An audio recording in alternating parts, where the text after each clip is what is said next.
des victimes présumées de Charles Dutoit ont décidé de briser le silence, frustrées que l'ancien directeur de l'Orchestre symphonique de Montréal nie les allégations d'agression sexuelle auxquelles il fait face.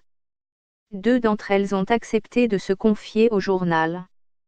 Marie-Lou Bazaraba et Anne-Sophie Schmid font partie des 6 femmes s'étant signalées à l'Associated Press comme victimes d'agressions sexuelles de la part du renommé chef d'orchestre. L'une d'elles dit avoir été pénétrée de force.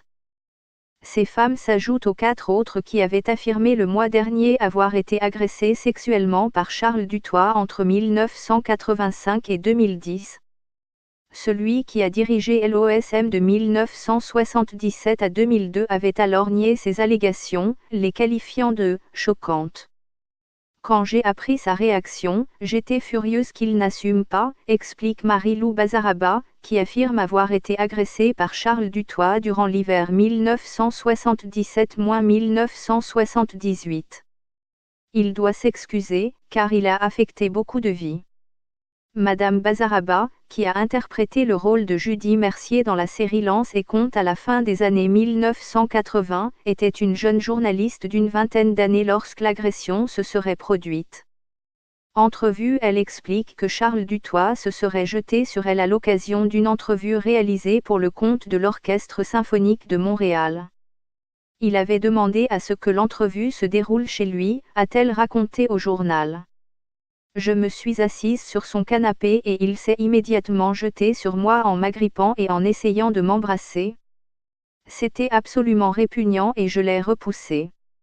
En 1995, la soprano Anne-Sophie Schmid, alors âgée de 31 ans, était en pleine ascension lorsqu'elle fut choisie pour le rôle principal d'un opéra parisien dirigé par Charles Dutoit.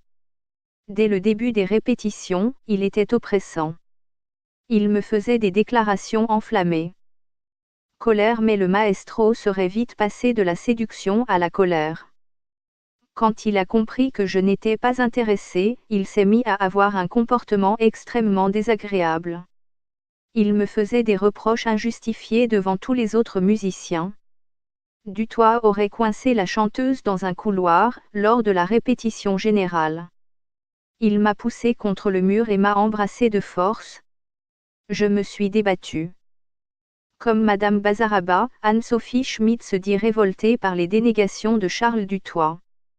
C'est ce qui m'a décidé à parler. J'ai trouvé ça insupportable. Elle espère que son témoignage fera en sorte que la parole puisse se libérer davantage dans le milieu de la musique classique. Je connais plein de collègues à qui il est arrivé ce genre de choses et qui n'osent pas s'exprimer.